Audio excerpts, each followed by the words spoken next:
Yes, welcome student again in my YouTube channel. Kindly subscribe it. It is my humble request to the regular notifications. Yes, today we will study about the three central issues, the problem of any economy. जो central problem के नाम से जाना जाता है, what to produce, how to produce and whom to produce by the study of PPC production possibility curve.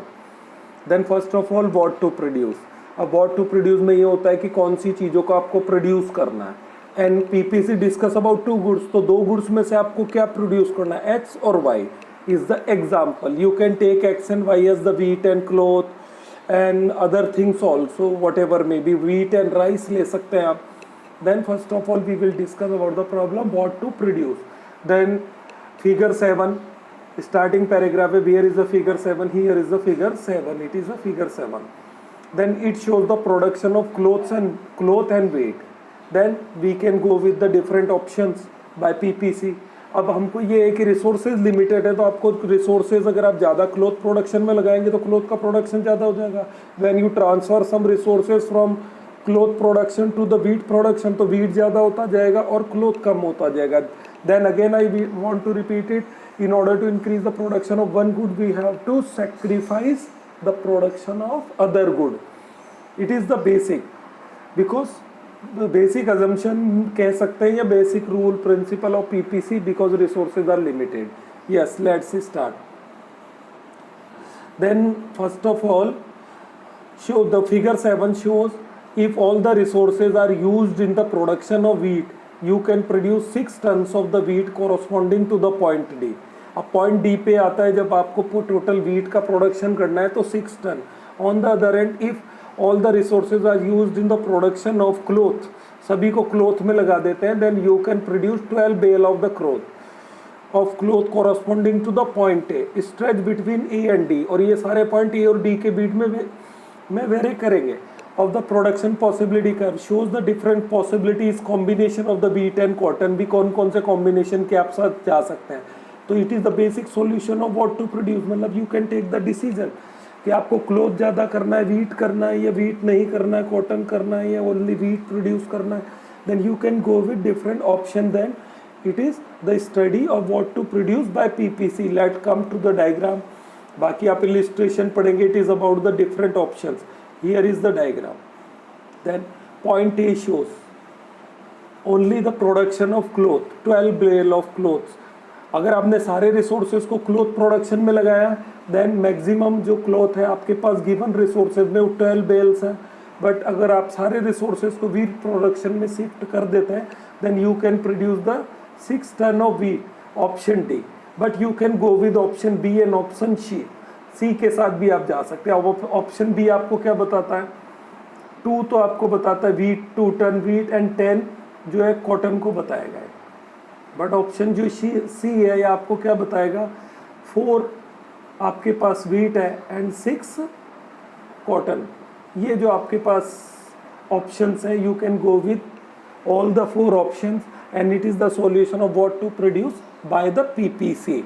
तो मतलब PPC से आप डिसाइड कर सकते हैं. Now come to the other problem, how to produce.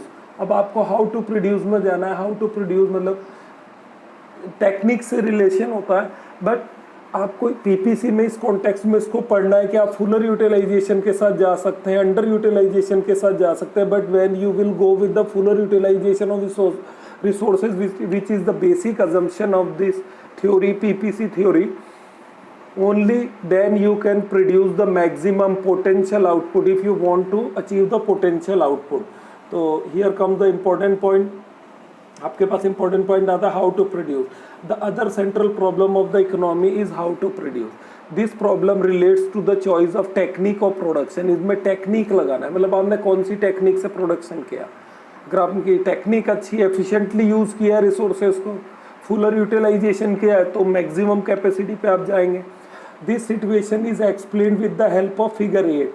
अब आपको फिगर 8 नजर आ रहा होगा नीचे. The figure shows how an economy choose a technique that enable optimum use of the available factors. Optimum मतलब बेहतरीन उपयोग करके available factor of the production. As it evident point E is very much inside the production possibility curve. of PPC. Let me explain the diagram. Yes, here is the diagram and point E is inside the PPC. Point E का inside the PPC है. What does it show? It shows the underutilization. मतलब अगर आप point E पे produce करते हैं then it shows that resources are underutilization. कि resources underutilization है तो इसका मतलब you can't achieve the potential level of output. मतलब potential level of output को achieve नहीं कर पाएंगे. And on the other end point A, B and C ये क्या शो करते हैं आपके पास? ये पॉइंट शो करते हैं मैक्सिमम जो आउटपुट है आपका पोटेंशियल आउटपुट को आपने अचीव किया. बट ये कब होगा? Efficiently use and fuller utilization of resources की केस में होगा. पॉइंट ई के केस में क्या होता है? और पीपीसी विल शिफ्ट बैकवर्ड. तो ये पीपीसी का लेवल ई से होके निकल जाएगा आपका. तो ये पीपीसी का ये जो बीच वाला जो गैप रह जाता है, ये जो मैं इसको टिक करता हूँ, इसके बराबर आपके पास टोटल आउटपुट में लॉस होगा. और एक्चुअली इंडिया में ये हो रहा है. Unemployment is the biggest problem. It means your resources are under utilization. सभी लोगों को काम में लगा देंगे तो आपका पीपीसी का जो मैक्सिमम पोटेंशियल लेवल है, और जब सब रिसोर्सेज को काम में लगा देंगे then India will be developed country. अभी हम डेवलपिंग कंट्रीज है because resources are under utilization. Job नहीं है, लोग फालतू बैठे रहते हैं. सो पॉइंट ई जो है आपको बताता है. So we must adopt such kind of techniques जो आपको फुलर और एफिशिएंट यूटिलाइजेशन जो रिसोर्सेज का है वो बताते हैं. Let me read some lines also. देखो यहाँ से देखेंगे. As in evident point E is very much inside the production possibility कर PP.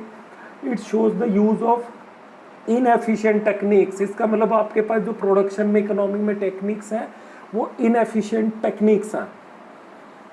If efficient technique is use there will be more production of one commodity without sacrificing the production of other. मतलब अगर आपने efficient technique ली तो without sacrificing one good you can produce more of other. तो technique मतलब आपको resources को ही तो पूरा लगाना है. Of economy without sacrificing the production of other as shown by point A and point C. There will be more production of both the commodities as shown by point B. अब point B, A B और सी क्या बताते हैं? Efficiently use Fuller utilisation से आप production बढ़ा सकते हैं. और ई जो पॉइंट है वो अंडर यूटिलाइजेशन को आपके बताता है. तो you have to draw this diagram in your notes and explain about the condition. Now come to the third problem. For whom to produce. अब हुम टू प्रोड्यूस मतलब किसके लिए प्रोड्यूस करना है? For whom to produce is the problem relating to the distribution of income. मतलब आपकी जो national income है, जो जीडीपी होता है, स्क्वीड अनइक्वल डिस्ट्रीब्यूशन है. अगर उसका अनइक्वल डिस्ट्रीब्यूशन होता है तो क्या होता है? अब income is in the favour of richer section of the society. जब भी अनइक्वल डिस्ट्रीब्यूशन होता है तो नेशनल इनकम का एक मेजर पार्ट रिचर सेक्शन की जेब में जाता है. मतलब रिचर बिकम रिचर. अब पुअर के पास पैसा कम आता है. अब जब रिचर के पास पैसा आता है दे विल सेव, और वो सेविंग को वो इन्वेस्ट करेंगे कहीं ना कहीं. बट जब गरीबों के पास पैसा आता है तो क्या करते हैं? उसको स्पेंड कर देते फॉर देयर बेसिक नीड्स. वो लग्जरी आइटम के साथ जा सकते, जो चीज़ें पहले कंज्यूम नहीं करते थे अब कंज्यूम करेंगे. तो इन्वेस्टमेंट वाला मामला रिचर सेक्शन के साथ आता है. जो सेविंग्स है वो रिचर सेक्शन की ज़्यादा होती है, इनकम बढ़ते. In the favour of richer section of the society would generate more surplus. Saving उनके पास होता है फॉर फर्दर इन्वेस्टमेंट. वो आगे इन्वेस्ट करेंगे, और जब इकोनॉमी में इन्वेस्ट होता है तो इकोनॉमी आगे बढ़ेगा. आपका पीपीसी फॉरवर्ड आगे की तरफ जाएगा. Accordingly PPC would shift to the right. Rightward मतलब फॉरवर्ड आगे जाना. But poorer section of the society would suffer deprivation. Illustrate these points. पर जो पुअर सेक्शन है इसमें उनको सफ़र करना पड़ता है बिकॉज उनकी इनकम नहीं बढ़ती. Now here it is the diagram. There are two PPC या दो पीपीसी आपको शो किए गए. दो वन आपको शो करता है ब्लू लाइन है A B, second C D है. तो if the in the reference to the blue line यहाँ पे एक चीज़ आपके पास मेंशन है, आप देखेंगे PPC indicates lower level of the potential output when saving and investment are low. जब सेविंग और इन्वेस्टमेंट लो होता है तो आपका पीपीसी लोअर लेवल पे होता है. Are low because distribution of income is in the favour of poor. अब पुअर लोगों के फेवर में इनकम है. It means they will not save, no investment. वो अपनी रिक्वायरमेंट को फुलफिल करने के लिए खर्च करेंगे. इट डजेंट मीन कि हम सिर्फ सारा पैसा गरीबों को दे, ये पैसा दे ही ना. तो इन सबको डिसाइड करना पड़ता है इकोनॉमी में, दोनों तरफ ध्यान रखना पड़ता है। डोंट थिंक इसका मतलब गरीबों की इनकम बढ़ाना बंद कर दो, बट ये एक criteria to study whom to produce. Second one is the green line CD. PPC indicate higher level of the potential output when saving and investment are higher because distribution of income is in the favor of rich. क्योंकि distribution of income है वो favor of richer section के पास ज़्यादा जाता है, तो ये आपके PPC को फॉरवर्ड शिफ्ट करेगा जब पुअर रिचर सेक्शन के फेवर में होगा, बट जब पुअर सेक्शन के फेवर में होता है तो पीपीसी आपका ब्लू लाइन पे काम करता है। Then it is the problem whom to produce, किसके लिए चीज़ों को प्रोड्यूस करें। The next basic question is fuller utilization of resources. What do we mean by when we talk about the fuller utilization of resources? Any point on the production possibility curve, जो production possibility curve के ऊपर जो point होता है, like point P, अभी नीचे diagram आएगा, corresponding to the fuller as well as the efficient utilization of resources, दोनों चीज़ें fuller और efficient use.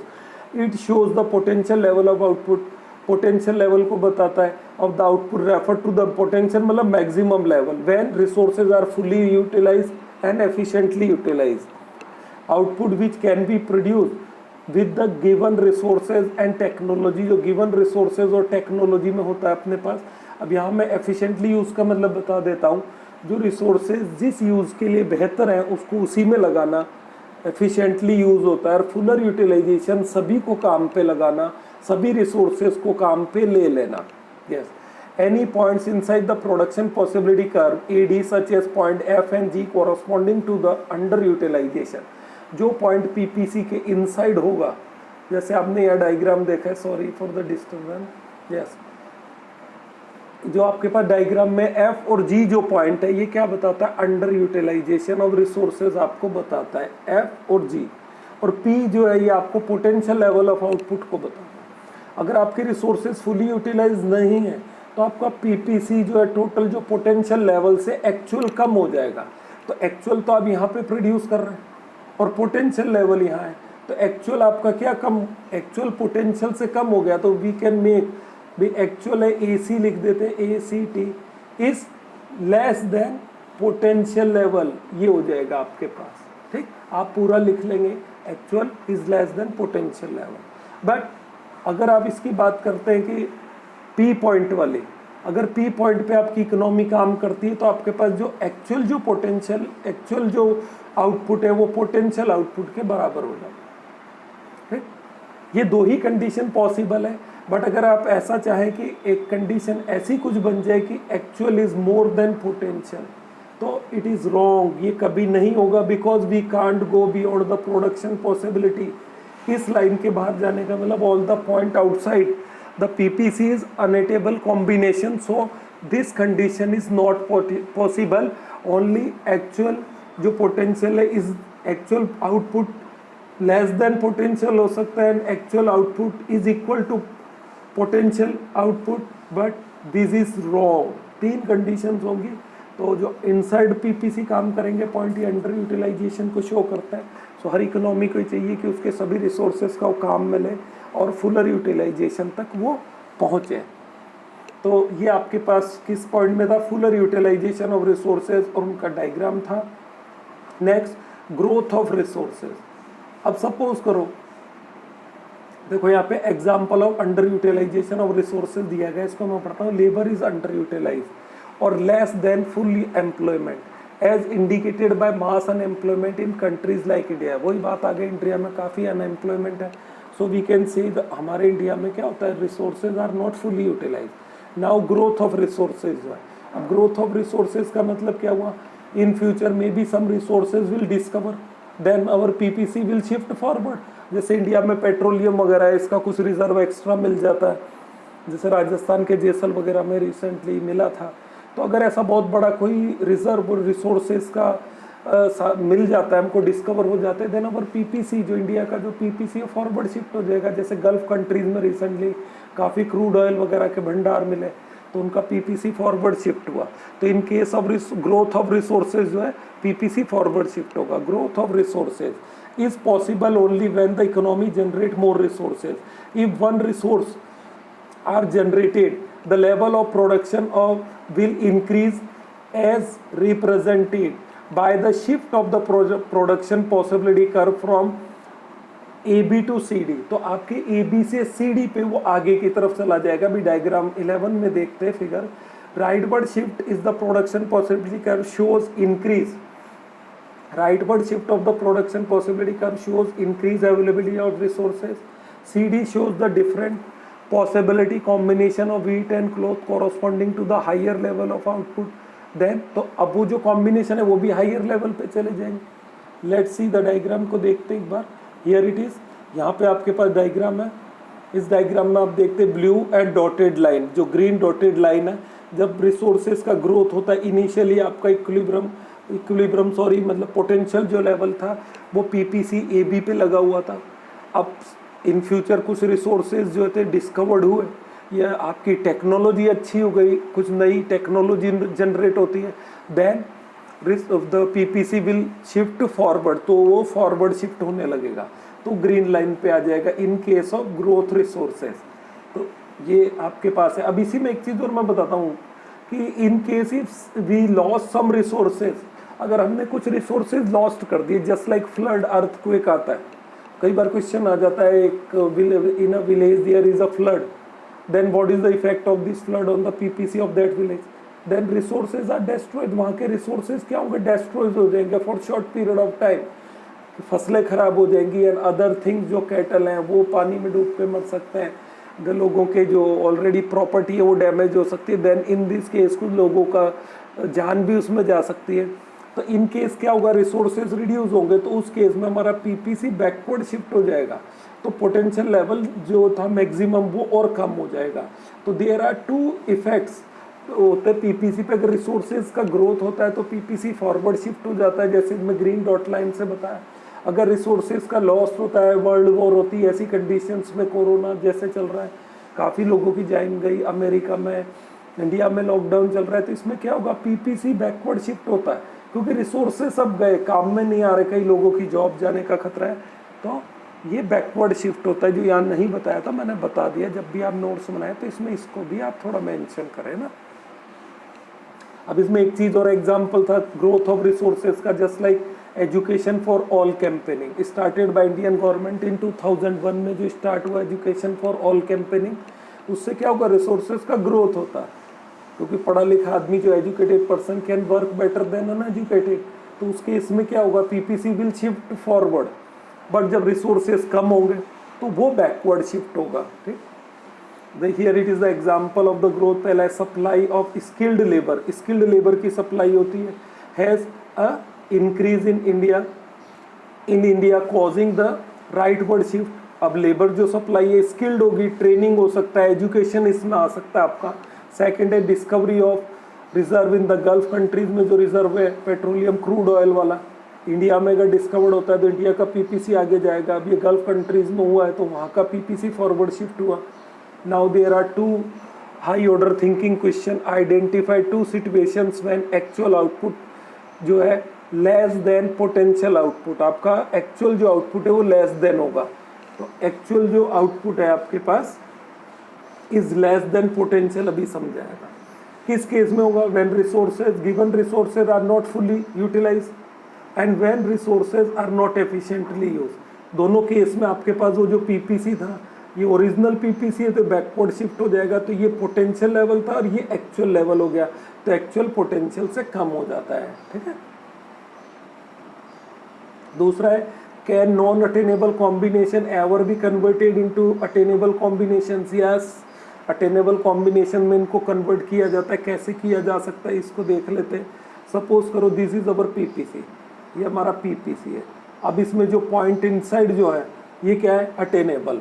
बाउंड्री वाले जो पॉइंट्स हैं ये भी अटेनेबल पॉइंट्स होंगे, मैं एक दो टिक कर देता हूँ, ये अटेनेबल है।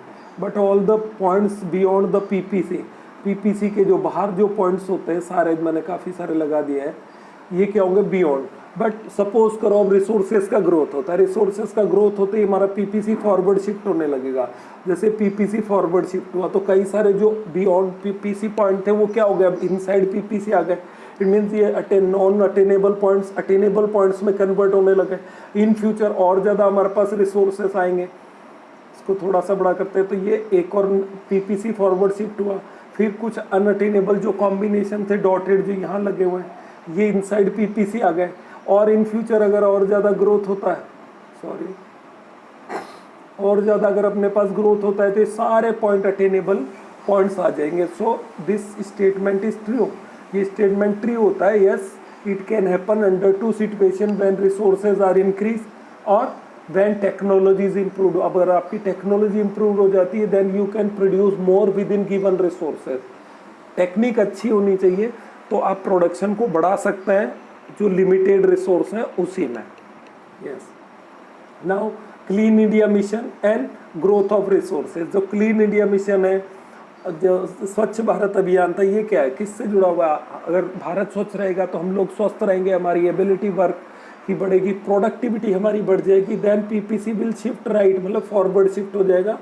Skill India mission and growth of resources, आप इस पैराग्राफ को पढ़ेंगे।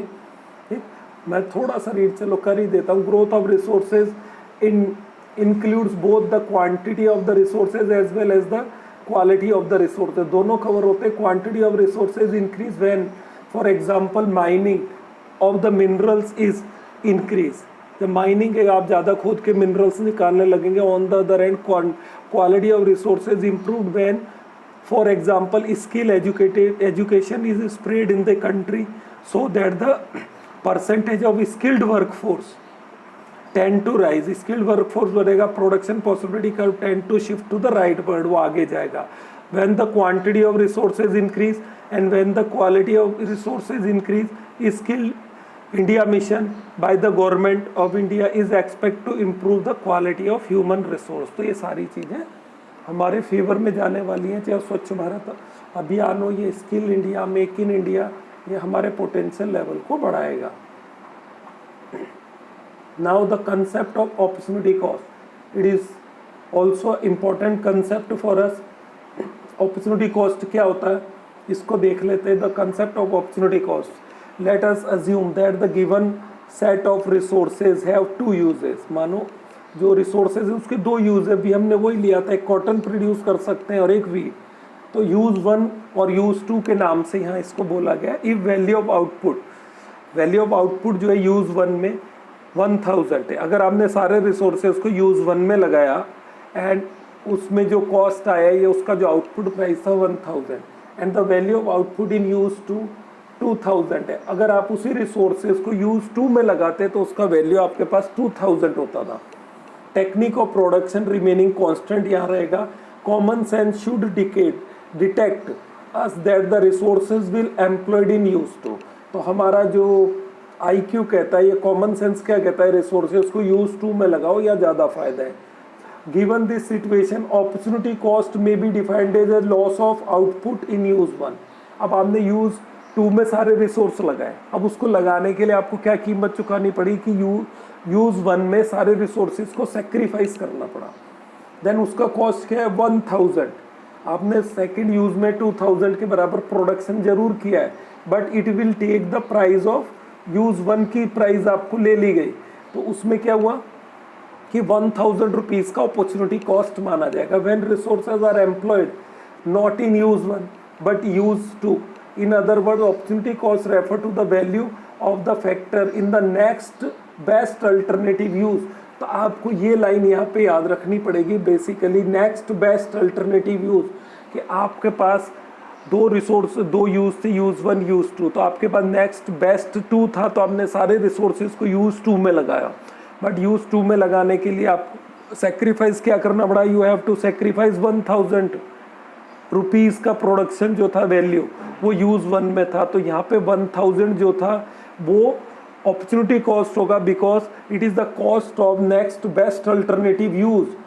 आपने 2000 रुपये के लिए 1000 रुपये का जॉब छोड़ा कि आपको वहाँ 2000 मिल रहे हैं, 1000 का जॉब छोड़ के आप वहाँ गए तो वो नेक्स्ट बेस्ट अल्टरनेटिव यूज था बट आपको सेक्रीफाइस करना पड़ा। तो 1000 का अपॉर्चुनिटी कॉस्ट होगा। और वैसे मैं बता देता हूँ जब भी इकोनॉमी में ऐसी चीज़ पूछी जाती है व्हाट इज़ कॉस्ट, तो cost is nothing, every cost is opportunity cost. क्योंकि हम सिर्फ अपॉर्चुनिटी कॉस्ट के लिए ही पैसा देते हैं। विदाउट अपॉर्चुनिटी कॉस्ट हम किसी चीज़ का पैसा नहीं देंगे। रेलवे स्टेशन पे गर्मी के मौसम में जब पानी की बोतल 10 वाली 15 में मिलती है तो हम ले लेते हैं, बिकॉज देयर इज़ अपॉर्चुनिटी। हमें प्यास लगी, हमें पानी तो पीना पड़ेगा, तो वो अपॉर्चुनिटी है। बट वही पानी हम अगर हमारे घर पे होते हैं तो हमें फ्री मिलता है, हम किसी को भी फ्री पिला सकते हैं। बट जब आपने बोतल ली है तब आप उसको फ्री रेलवे में किसी को नहीं पिलाएंगे, बिकॉज वहाँ आपने पैसा उसका दिया है। तो दिस इज द अपॉर्चुनिटी। आपको पेपर लिखना है, पेन चाहिए तो आप पेन लेंगे। If you have already pen तो you will not spend your money on pen, you will spend your money on chocolate and other thing. तो अपॉर्चुनिटी होगी तो आप पैसा खर्च करेंगे। Without opportunity there is no cost. जिस चीज़ की आपके पास कोई आवश्यकता नहीं है, कोई अपॉर्चुनिटी नहीं है, तो आप उस पर पैसा खर्च नहीं करेंगे। That is why all the cost are called opportunity cost. It need to be noted that factor, या एक बॉक्स में लिखा होता है, इसको आप फिर पढ़ लें। Opportunity cost refer to the value of a factor in its next best alternative use. तो आप इसको याद अच्छी तरीके से कर लें, ये आपके लिए इनफ है। एक लाइन फिर उसको एक्सप्लेन करना पड़ेगा ना, जैसे क्वेश्चन 2 या 3 मार्क्स का आता है तो ये लाइन आप लिखें, then you can explain it by giving example. It need to be noted that a factor may have more than 2 uses. अब उस फैक्टर के 2 से ज़्यादा अल्टरनेटिव यूज होंगे, हो क्या सकते हैं, होते हैं, बट हमने पीपीसी में 2 यूज पढ़े। In any such situations opportunity cost is to be taken as the value of the factor. अब वो वैल्यू ऑफ फैक्टर पे डिपेंड करता है, उससे लिया जाएगा in its next best use only. Take the following illustration. अब आप यहाँ देखते हैं, देखो, possible use of the land along with the package of other inputs. अब आपके पास जो लैंड है उसमें आप क्या क्या चीज़ें उगा सकते हैं, ठीक। अवेलेबल रिसोर्सेज है एक तरफ, दूसरी तरफ है 1 hectare of land and a given package of inputs. तो पहला यूज है प्रोडक्शन ऑफ व्हीट, दूसरा प्रोडक्शन ऑफ राइस, थर्ड है प्रोडक्शन ऑफ मेज, मक्का, भुट्टा, number 4 production of sugarcane. आप 4 चीज़ें उगा सकते हैं। अब market value of production wheat का आपके पास आता है 10,000, राइस के लिए 8,000 है, फिर आपके पास मेज का 7,000 है और शुगर केन के लिए 12,000 है। तो देखो सबसे जो बेस्ट है वो 12, सबसे ज़्यादा प्राइस शुगर केन उगाएंगे, आप उसको बेचेंगे तो आपको पर हेक्टर जो उसका प्रोडक्शन पे वो 12,000 रुपीज़ आता है।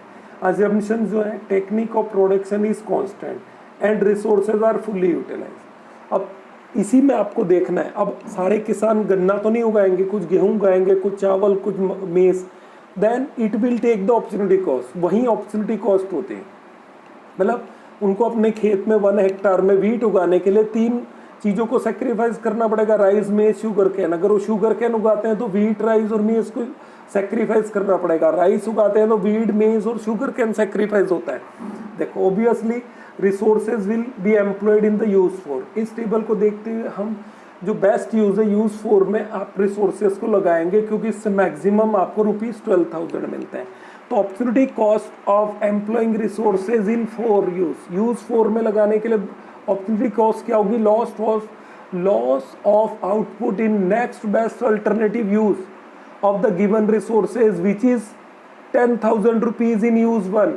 अब 12,000 के बाद नेक्स्ट बेस्ट क्या था, व्हीट था 10,000।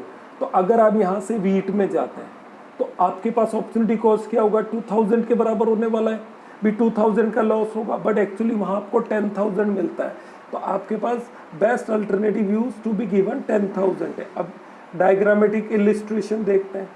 फिगर 12 शोज प्रोडक्शन पॉसिबिलिटी कर ए बी, अभी आता है figure. Y axis shows use 1, X axis about shows use 2 of the given sets of the resources. Then diagram is drawn of the assumption that technology remains constant and that the resources are fully utilized. Resources fully utilized है। Value of output in use 1 12,000 था, use 10 में 10। If resources are employed in use 1 तो opportunity cost 10,000 आ जाएगा कि आपने use 4 में लगाया है, वहाँ 12,000 रुपये आपको मिलते हैं। तो आपने व्हीट को सेक्रीफाइस किया होगा क्योंकि नेक्स्ट बेस्ट था, तो अपॉर्चुनिटी कॉस्ट 10,000 आ जाएगा। The value of the factor in the next best alternative use था, ठीक। कि जैसे आप रिसोर्सेज को शिफ्ट करते हैं तो क्या कॉस्ट है वो उसका रहेगा। तो यह डायग्राम आपको शो करता है, इट इज सिंपल डायग्राम दोनों को। अब ये तो था आपके पास ऑप्शनरी cost. Now come the marginal ऑप्शनरी कॉस्ट। क्या होता है मार्जिनल? मतलब सिंगल रिसोर्स को शिफ्ट करने पे से एडिशनल वाला कॉस्ट है।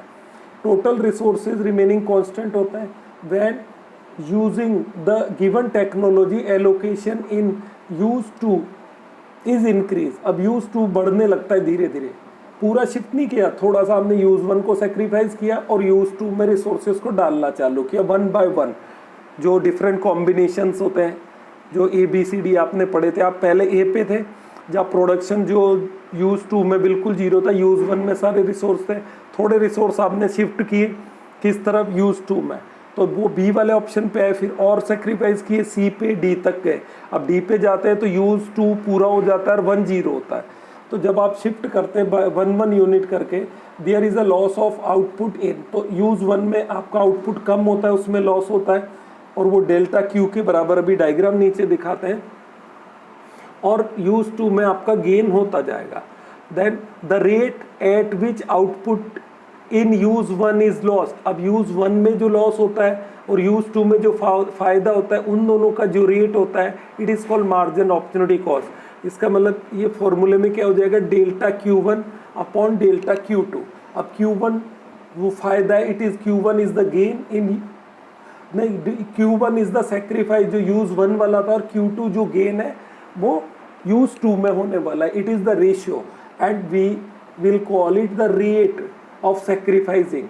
जो सेक्रीफाइसिंग जो रेट होता है वो इसको बोलेंगे। जैसे आपने रिसोर्सेज यूज वन से यूज टू में डाले, तो जो टोटल आउटपुट में जो आपके लॉस होने वाला है यूज वन में और जो गेन होने वाला है, उन दोनों का जो ratio, it is called the rate of transformation. जो रिसोर्सेज को ट्रांसफॉर्मेशन किया गया उसका रेट बोलेंगे। इट मीन्स इसका शॉर्ट फॉर्म क्या होता है? MRT इज इक्वल टू, ये आपके पास जो सर्कल किया है, मार्जिनल रेट ऑफ ट्रांसफॉर्मेशन। मतलब रिसोर्सेज का ट्रांसफॉर्मेशन है, तो फॉर्मूला क्या बनता है? MRT का delta Q1 upon delta Q2। अगर आप इसको लिखना चाहे जनरली, मैं क्लास में जब इसको लिखाता हूँ तो मैं इसको ऐसे लिखा देता हूँ, MRT is equal to delta Y upon delta X। तो X जो है आपका यूज, Y जो है यूज वन होता है जिसको आप सेक्रीफाइस करते हैं, और X जिसका एडिशनल प्रोडक्शन आप करते हैं, ये वो होता है। Now estimating marginal opportunity cost and illustration. अब प्रोडक्शन जो आपके पास X और Y यहाँ गिवन है, पहला ऑप्शन था 0 10,000 वीट था, फिर आपने 9,000 किया और 1 यूनिट प्रोडक्शन X का बढ़ाया, अभी 2 3 ऐसे आपने सेक्रीफाइस किया। तो मार्जिनल अपॉर्चुनिटी कॉस्ट फर्स्ट वाला तो डैश है, वो ऑप्शन नहीं होगा, सेकंड से स्टार्ट होगा। To produce 1 unit of X, एक यूनिट X आपने प्रोड्यूस करने के लिए 1000 को सेक्रीफाइस किया Y को, ठीक। तो मैंने बताया था delta Y upon delta X। तो आपके पास क्या हो जाएगा? 1000 तो इधर आपने गेन किया तो 1000 अपॉन 1 हो जाएगा पहले केस में। दूसरे केस में आपने कितना किया? 1500 सेक्रीफाइस किया, तो 1500 अपॉन 2 हो जाएगा। थर्ड वाले में आपने कितना सेक्रीफाइस किया? आप कैलकुलेट करें, 7500 टू 5500, तो ये होगा 2000 के बराबर।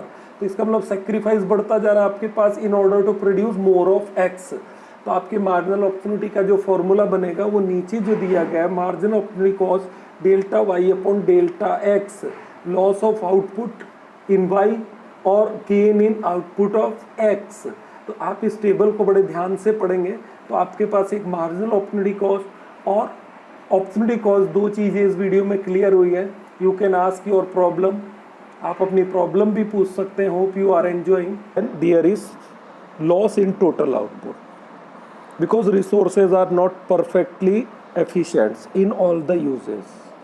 When producer put resources at first time in their best use, then it is their best use efficiently use। मतलब प्रोड्यूसर जब पहले रिसोर्सेज को डिवाइड करता है या प्रोडक्शन में लगाता है तो उनके बेस्ट यूज़ में एफिशिएंटली यूज़ करेगा, वहाँ प्रोडक्टिविटी सबसे ज़्यादा होगी। But after this when he want to put some resources from one use to other, then resources are not efficient in all the uses, तो total output में loss होगा। ये बिल्कुल ऐसा है जैसे the performance of maths and economics teacher, science teacher जो efficiently use इनका क्लासरूम में होता है। अब क्लासरूम में they can perform efficiently, best result देंगे, but in the time of some functions and sports meets all the teacher are appointed in ground to see the discipline among the students, so it is not there efficiently use. तो उस time जो total output है उन teachers का वो कम हो जाता है। लाइक दिस भी टोटल आउटपुट में लॉस होगा उनका स्पोर्ट्स ग्राउंड में, they can see the discipline, they can not tell you the rule regulation about the games, and all the teachers cannot tell you how to dance, how to sing and other activities, but they can perform in their math, science class, economics class well. So जब resources को एक use से दूसरे use में लगाते हैं तो ये श्योर है टोटल आउटपुट में लॉस होता है। And one more important thing, जो आपके पास MRT है, marginal rate of transformation, MRT, इसी का दूसरा नाम है, और MOC, मार्जिनल ऑप्सोनिटी कॉस्ट। आप मार्जिनल ऑप्सोनिटी कॉस्ट बोले या MRT बोले, दोनों सेम है, डोंट बी कंफ्यूज। MOC के नाम से भी क्वेश्चन पूछा जा सकता है, why does MOC tend to rise, या MRT राइज, दोनों कैसे राइज होते हैं, इसी कंसेप्ट को हम पढ़ेंगे। When the specialize use of resources where their productivity is high, तो टीचर की प्रोडक्टिविटी क्लास में हाई है। इन इंक्रीजिंगली डिस्ट्रीब्यूटेड, जब उसको अलग डिस्ट्रीब्यूट करते हैं तो loss of output indicated marginal output ही, तो जब उनको ग्राउंड में अपॉइंट करेंगे तो मार्जिनल अपॉर्चुनिटी जो कॉस्ट है उसमें कहीं ना कहीं इंक्रीजमेंट होता है, इससे टोटल आउटपुट में लॉस होगा। Then today we will study about this. Here it is the diagram, यहाँ पे आपके पास डायग्राम है। What does this diagram show, एक तो आपके पास ये PPC की बाउंड्री को शो करता है, ठीक, MOC AB अपॉन BC दिया हुआ है।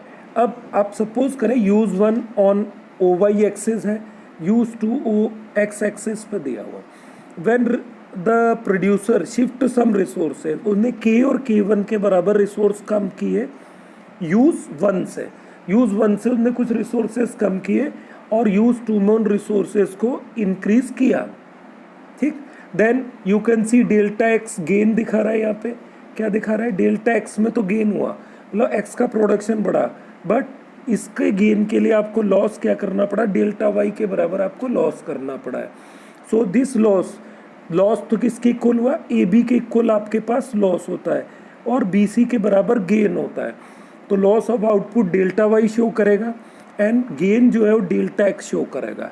तो कल जो मैंने आपको फॉर्मूला बताया था वो क्या बताया था, MRT is equal to delta Y upon delta X, delta Y upon delta X के रूप में बताया था, और इधर माइनस बताया था, और MRT या फिर आप इसको MOC भी लिख सकते हैं, MOC दोनों लिखा जा सकता है, ठीक है। तो आप ये याद रखेंगे। इट इज़ क्लियर नाउ कि एक तरफ लॉस होगा दूसरी तरफ गेन होगा। You have to draw the diagram. I already send you the return notes. It is assumed that initially resources are employed such that, initially शुरू में रिसोर्सेज को कैसे लगाया गया था, एफिशिएंटली। आउटपुट इन यूज 1, तो यूज 1 का जो आउटपुट था वो क्या था, OK के बराबर है डायग्राम में, यूज 2 का OL के बराबर है। कहा है डायग्राम में, एक बार मैं इंडिकेट कर देता हूँ, this is equal to OK, और इधर जो था OL के बराबर आपके पास यूज था। बट जब उन्होंने रिसोर्सेज को शिफ्ट किया तो ये यहाँ तक रह गया, और ये जो था यूज ये आगे तक चला गया, OL1 चला गया और वो OK1 तक रिड्यूस हुआ। Now some resources are shifted from use 1 to use 2, consequently loss of output in use 1, जो लॉस होगा वो K1 के बराबर होगा। डायग्राम में आप देखेंगे, एक बार मैं शो कर देता हूँ दोबारा, ये जो है ये K1 के बराबर लॉस होगा और गेन इसके बराबर होगा, ठीक। तो फॉर्मूला आपके पास क्या बन के आएगा, डेल्टा वाई डेल्टा के, 2-3 फॉर्म में K1 LL, you can understand it. And this is delta Y upon delta X is also called the slope of PPC। आप ये भी याद रखेंगे, जो डेल्टा वाई, ये delta Y upon delta X जो है, it is also called, delta X सही नहीं लिखा गया, ये क्या कहलाएगा, स्लोप ऑफ PPC। ये भी इंपॉर्टेंट क्वेश्चन हो जाता है, MCQ में आ जाता है। Yes, now the difference between MOC and opportunity cost में, दोनों में फ़र्क क्या है, मार्जिनल ऑप्सोनिटी कॉस्ट। तो marginal opportunity cost is the ratio between loss of output and gain of output का रेशियो यूज 1 यूज 2 में। Opportunity cost is not the ratio, it refer to total loss of output. ये सिर्फ total loss को बताता है output में when some resources are shifted from one use to other use. ये तो सिर्फ यूज़ को बताता है। जैसे आप 10 रुपये की चॉकलेट खरीद रहे थे, आपने चॉकलेट नहीं खरीद के पेन खरीदा, तो उसमें कितना लॉस हो गया भाई? 10 रुपीज़ कई बराबर हुआ, तो वहाँ तो लॉस नहीं होता। बट यहाँ पे कुछ लॉस होता है। जैसे आपने 10 kg वीट को सेक्रीफाइस किया और 2 जो थे आपके पास बेल कॉटन के प्रोड्यूस हुए, तो वो जो टोटल लॉस होता है वो opportunity cost. Second, marginal opportunity cost indicated the cost of one more unit of output. Marginal opportunity cost में सिर्फ एक जो अतिरिक्त है, वन एडिशनल यूनिट प्रोडक्शन के लिए कितने रिसोर्स यूज वन के सेक्रीफाइस हुए, ये कितना आउटपुट में लॉस हुआ, वो बताएगा वो। When some resources shifted from use 1 to use 2, opportunity cost indicated the cost of all the units produced when some resources are shifted from use 1 to use 2। और ये opportunity cost indicate करता है cost of all the units, ये सारी units की aggregate show करता है। Okay, let's come to the next page. Here it is the example. We will study some example. An economy produce two goods, wheat and cloth. The following table summarize the production possibilities. Calculate the marginal opportunity cost of producing more clothes in place of wheat. Various combination. What does it indicate? Draw the production possibility curve. अब आप देखेंगे 100, 90, 70, 40, 10, 0। इधर कितना बढ़ता है? 25, 25 करके बढ़ता जा रहा है, ये जैसे भी है। अब आपके पास फॉर्मूला है, marginal opportunity cost is equal to delta wheat. Wheat मतलब वाई होगा यहाँ पे, और डेल्टा क्लोथ एक्स होगा। आप इसको वीट को क्या लेके चलेंगे? वीट को आप वाई मानेंगे और इसको एक्स मान के चलेंगे, ठीक है? तो ये delta Y upon delta X हो जाएगा। अब आपको कैलकुलेट करना है। फर्स्ट जो आपके पास कॉलम है ये आपका हमेशा डैश रहेगा, क्योंकि यहाँ प्रोडक्शन स्टार्ट है। सेकंड में अब आप देखें, क्योंकि आपने इसको y लिया, इसको x लिया, और फॉर्मूले के अकॉर्डिंग आपके पास होता है delta y upon delta x calculate करना। तो जो मार्जिनल अपॉर्चुनिटी कॉस्ट है, आप इसको ये समझेंगे जो मैंने इधर फॉर्मूला लिखा। आप अब जब कॉपी में बनाएंगे तो इस कॉलम में आप इस फॉर्मूले को इस जगह मेंशन करें। अब फर्स्ट ऑफ ऑल वो 90 पे आया तो उन्होंने y को सेक्रीफाइस किया 10, तो डेल्टा y की वैल्यू क्या हुई? 10, एंड डेल्टा x कितना हुआ? 25, तो 10 अपॉन 25। जब आप सॉल्व करेंगे 0.5। अगर नेक्स्ट टाइम 90 से 70 गया तो 20 हुआ और इधर 25 ही रहेगा, तो ये 0.8 आएगा। फिर 70 to 40 जब आप जाते हैं तो 30 का रिड्यूस हुआ तो 30 अपॉन 25 हो जाता है। इधर जो आपका डिफरेंस चल रहा है वो 25 चल रहा है। फिर यहाँ पे आपके पास वो 10 होता है, और फिर उसके बाद ये 3 होता है, 2 होता है।